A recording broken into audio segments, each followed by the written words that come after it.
Oh, look, a redhead. Staring contest.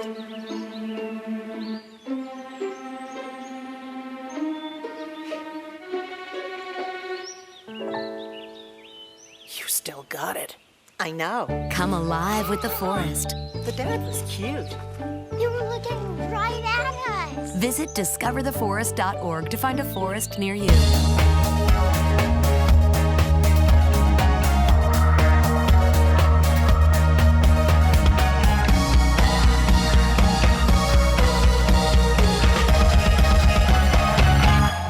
Welcome to this edition of Lancaster Perspective. I'm Mike Miller. Thanks for tuning in today. My special guests today are the Mayor of the City of Lancaster, Brian Kuhn, and the Water Superintendent and Wastewater Superintendent, Mike Nixon. Thanks for having us. Thanks for being here today, guys. Great to be here. A lot of stuff going on. I know newly elected, Brian's just a newly elected mayor, and Mike, you've been around for 33 years with the City of Lancaster, and let's talk a little bit about water in Lancaster. Mm-hmm. And with all of the talk about Flint, Michigan, and other cities that are having water problems, obviously you've been through it, you've been around. Talk a little bit about Lancaster's water supply and just in general things about what's happening. Well, Lancaster is blessed, Mike, with having a very strong aquifer. We have a groundwater supply.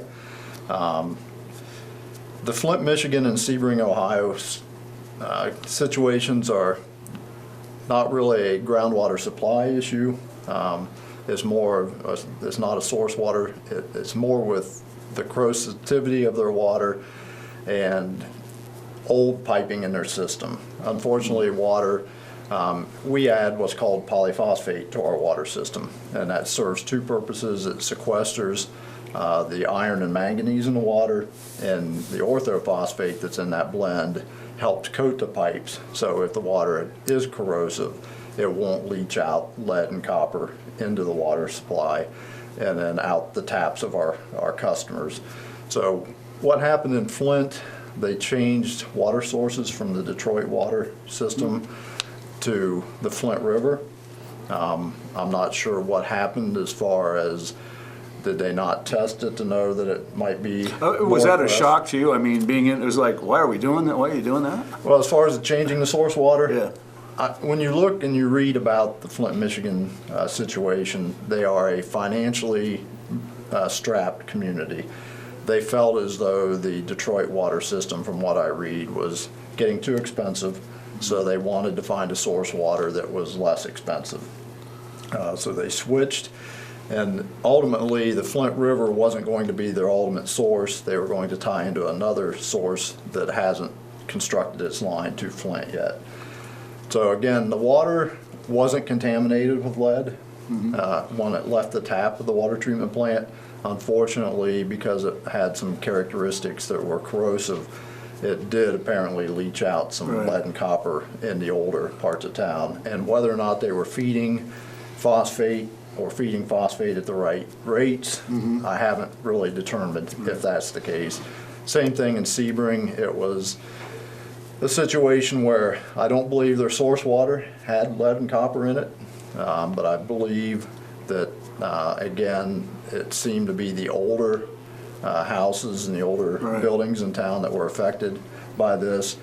I'm not sure, again, if they were feeding the right dosages of phosphate in their water supply, and unfortunately in Sebring it appears that there might have been some operator not communicating like he should have and not reporting as promptly as he should have to the EPA and to his residents. So that's an unfortunate situation because it gives all the public water supplies in the country a black eye when that happens. But our water supply is strong, it's safe, we test, we meet all the EPA requirements, and if we wouldn't, we have a protocol to report that to our residents and the Ohio EPA. Now, for those that don't know, we have two water plants, one in Memorial Drive and one down in Sugar Grove area. Yes, we do. The one in Memorial Drive has served the city for many, many, many years. Now, the newest part of it was a 1950s era plant, and it's referred to as an ion exchange water treatment plant. And then the newest plant we put online officially in October of 2004, and it's the newest and latest and greatest technology in membrane treatment plant. The Ohio EPA, from what I understand, had a difficult time approving the plans for that facility because we were the largest at that time membrane plant in the state of Ohio.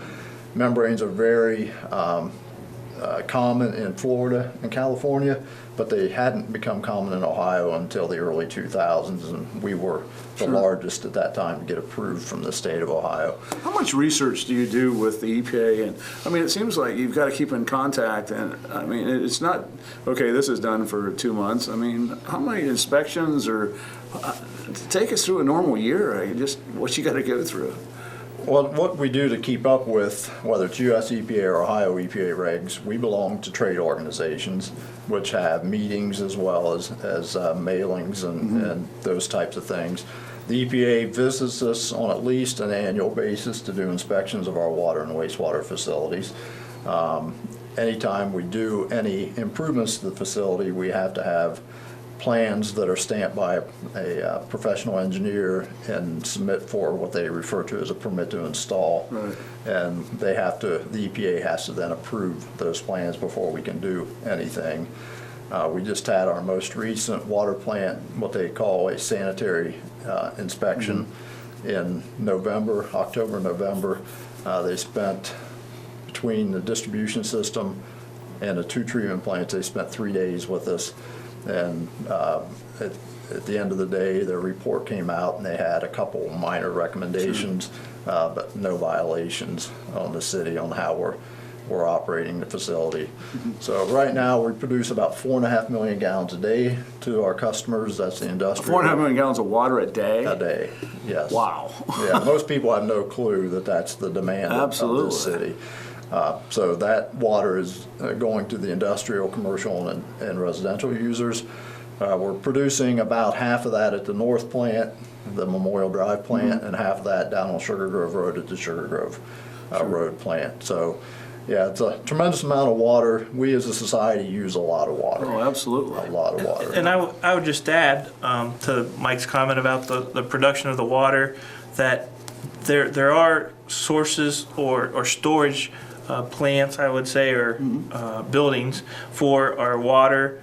So at any time, I think we have close to $9 million. I wish we had $9 million. $9 million. 9 million gallons in reserve. So if something were to happen, Sure. Whatever it would be, and the plants had to shut down temporarily, you would have probably 2.5 days or so of water supply. And that water, when it goes there, it doesn't just sit there. It gets used like on a daily basis, so you just replenish with what you use, so it doesn't go stale, or I don't know what the right word is in the water industry, but. Can you sell water like gas and electric? If they have an abundance, they sell it someplace. Can you sell water? Or? We sell bulk water to contractors. We have entered into an agreement with the Greenfield Township Water Sewer District where we are an emergency connection to them, but we have to pipe, that water has to be distributed to someone else. Sure. So we're always looking, we've had discussions with the village of Sugar Grove, should they upgrade their own facility or should they run a line out to us? And it's generally an economic decision that's made. So that option is always there. We've had discussions in the past with the village of Amanda, whether or not we could run a line out to them, and that wasn't cost effective to do that because we're too far away. Sugar Grove was marginally cost effective. We're hoping, we have a beautiful state-of-the-art plant there. We're hoping someday that they'll want to make connection. We have the capacity. That plant is designed for 8 million gallons a day, and we're only producing about 2.5 million gallons a day out of it.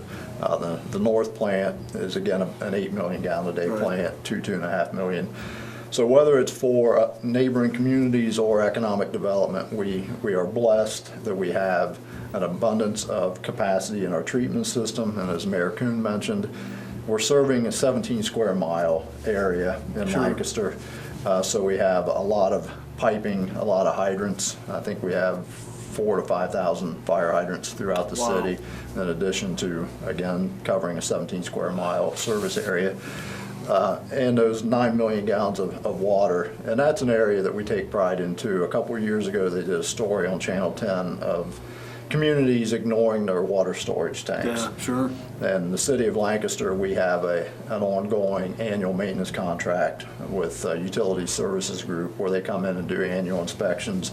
Any painting, any cleaning, any whatever that needs done is done, and that is signed as a 10-year contract.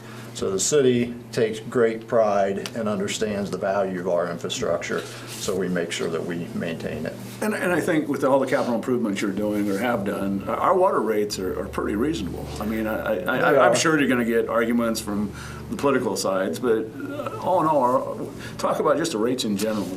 Unfortunately, our water rates are perhaps a little higher than some, but that is because the city, whether it's on the water side or the wastewater side, has made huge investments in the systems. We just completed on the wastewater side a couple of years ago the Upper Hocking wastewater treatment plant, which helped address part of our combined sewer overflow issues. So we've got a pump station across the street from Kroger on Memorial Drive on Pierce Avenue, where we're intercepting the wastewater that used to travel from that point through town to Lawrence Street. That's now being pumped back up to the Upper Hocking, which is on Campground Road behind the gas department. So we're treating an average of about 1,200,000 gallons a day at that plant. Wow. The Lawrence Street facility is treating 4 to 5 million gallons a day at that plant. Both of those wastes are discharged to the Hocking River. When I started here in 1983, the Hocking River, unfortunately, was pretty much black with raw sewage from the treatment plant to the as far as you could go south, Brockbridge and below.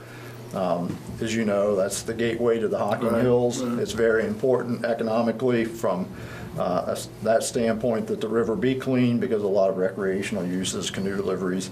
So the city of Lancaster undertook what was my first expansion in the early 80s, late 80s, and we've been improving ever since. And what was one of the most polluted stream segments in the state of Ohio was acknowledged by the state of Ohio, the EPA, in the late 90s as the most improved stream segment in the state of Ohio. Fantastic. So that's something we're proud of. That's something that we're never going to backslide to the early 80s. Won't allow that to happen. The Hocking River is still very clean. Fish are coming back. I have employees who fish it south of town that have nice stories about the bass they're catching. And Lou Barbini at the canoe delivery used to be a foe of ours, and can't blame him because he has a business in which he has people getting into the river. Sure. So it's important that it be clean, and I haven't heard from Lou in a long time. Oh, so that's that good, means we're right? doing No news is good news. Good job, and the EPA does sample the river on usually a 5-year basis. So all's good on that end. The water, we've spent about $27 million on the new South Water plant, as well as about $5 million to serve the Rock Mill Corporate Park. This water and wastewater made huge investments out there. We haven't had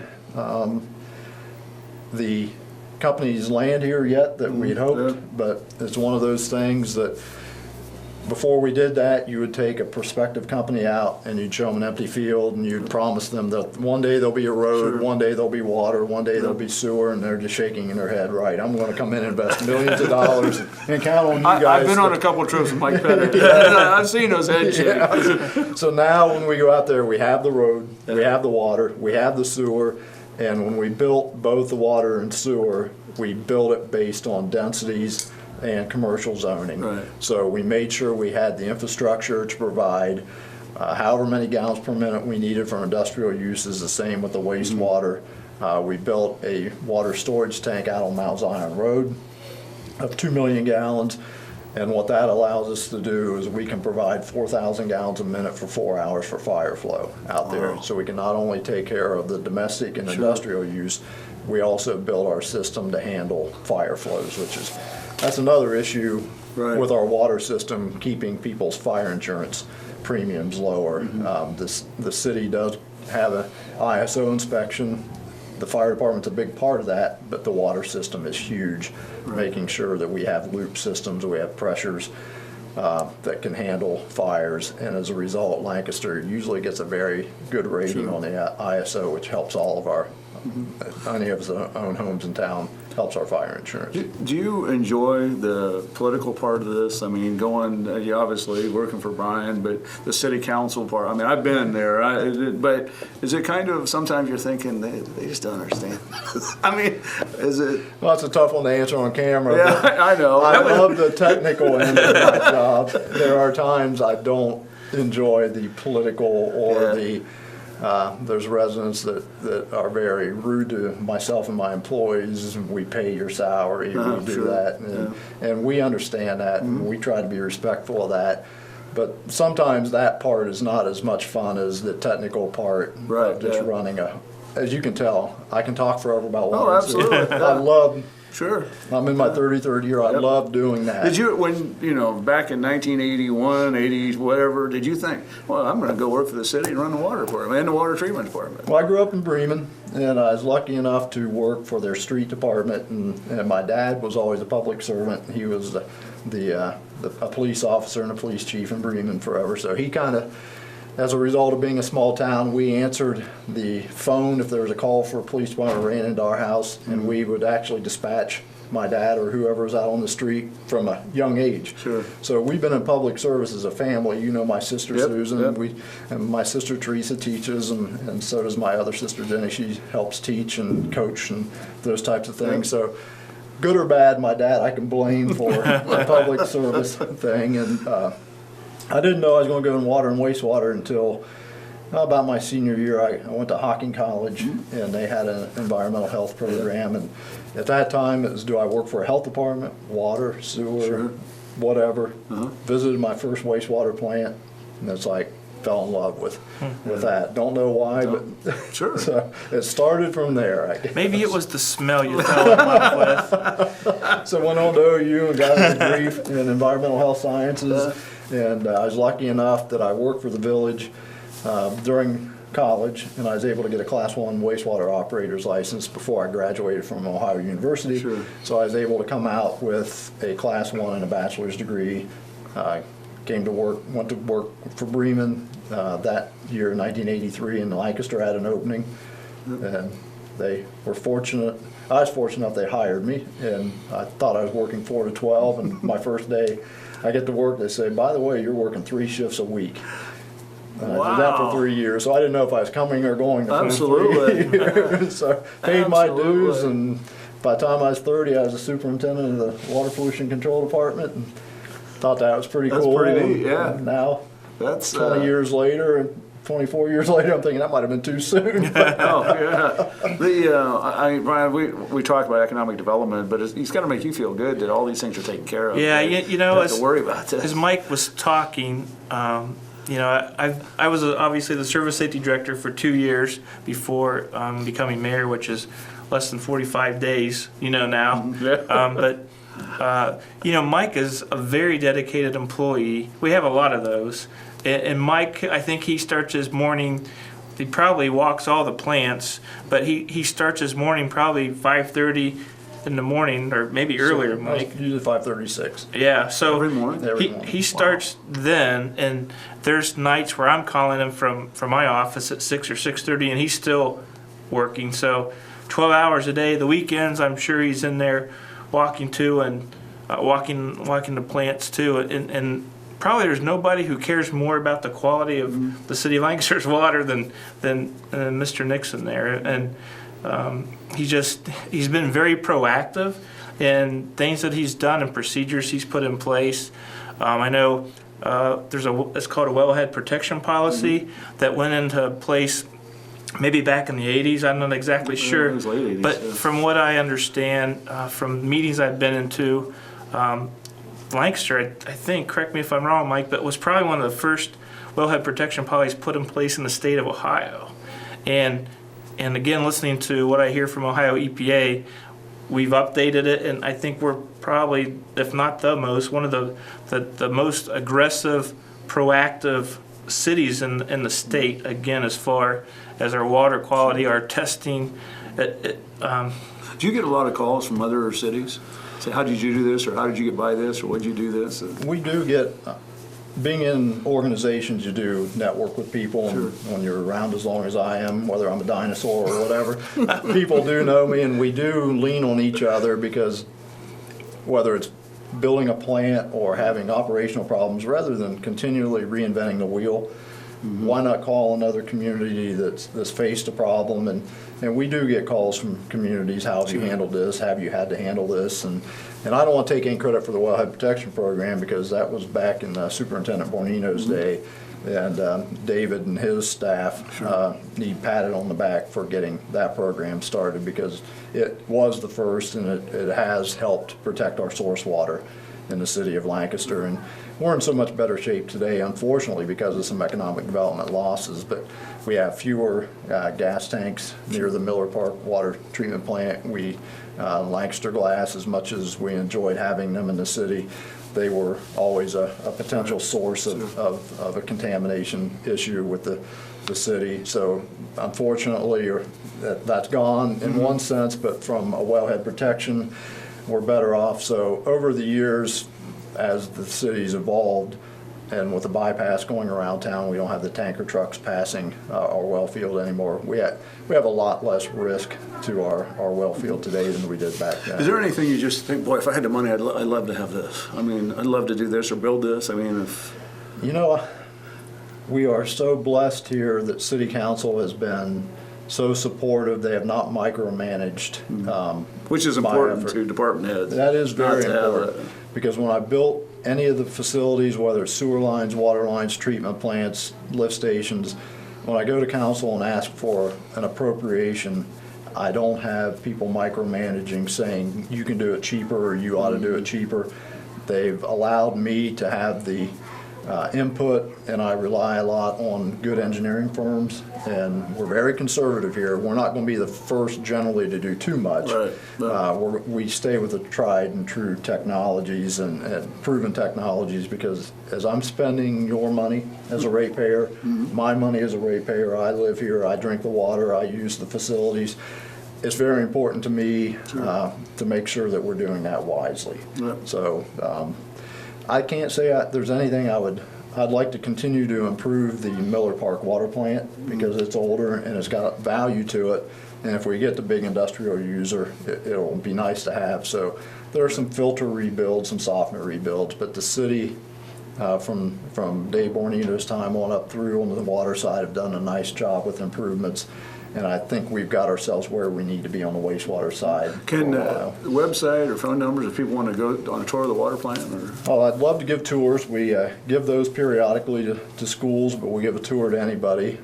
They can just call the water office or the wastewater office and ask me, and those numbers are on our website, and the website is www.ci.lancaster.oh.us. And there's a lot of information from all the departments on the website. Each department has its own page. So whether it's specifications, whether it's how to do something from a building department standpoint or zoning, there's a wealth of information on the website. And it must be pretty good because I'm getting fewer and fewer calls from engineers or developers or whatever wanting to know what our standards and practices are. You know, it's interesting you bring up the website because there, as Mike said, there is so much information there, and there's information about all the different departments of the city. And I think as Mike was talking, I was thinking about like what I do on my own if I want to find out about a certain firm or a doctor or whatever it might be. It's like I don't even use the yellow pages anymore. You Google it or whatever you want to call it, and there's so much information out there. And there is, if people have questions, I would encourage them to go to the website. And if they have questions about the water quality, I believe there's documentation on there. Help me, Mike. There's it's like the water quality newsletter or something like that. And Mike mentioned engineers that we have, engineering firms. There's a company that we've or have contracted with called Burgess and Nyepel. They're probably like over 100-year firm. They've been around time. They've been around for a long time, and if there's testing that we do and that type of thing, then we consult with them and just bounce questions or ideas off of them. And there's some information on there of documents that they've provided us lately regarding our water quality. It's just a very good resource for people to go to and check out. We just have a few minutes left. We know you're working all the time. What's Mike Nixon do to relieve stress? I mean, go fishing, play basketball, work more? Work more. Well, I found when my kids graduated from high school, and I'm blessed to have one still in town, and my daughter got married and moved to Medina. There's a big void in our house now, just being the empty nest. It's not what everybody's cracked up to be. So my wife works a lot, I work a lot, and we do take time, and we like to travel. Tonight I'll be going to see my nephew play some basketball. He plays for St. Charles, so they have a big game up at Hartley tonight, so that crossed city rivals or whatever. So we'll go up and catch that game and spend some time with the family. So that's what I try to do to get away from it all, is just and enjoy my Ohio University football and basketball games. So trips to Athens, the more of those I can do, the better life Well, is. we just have a few moments left, but I will say, serving on council for 6 years, and Mike would bring legislation in, and it was always, we know this is it. He's not doing this just for the fun of it. So appreciate all your work and the 33 years you've given to the city, and when the time comes to retire, whatever it is, wish you the best of luck, and until then, keep working those 80 hours a week. Well, thank you. Very nice. Thank you. Thanks for tuning in to this edition of Life's Perspective. I'm Mike Miller. Remember, until we meet again, let's make a difference.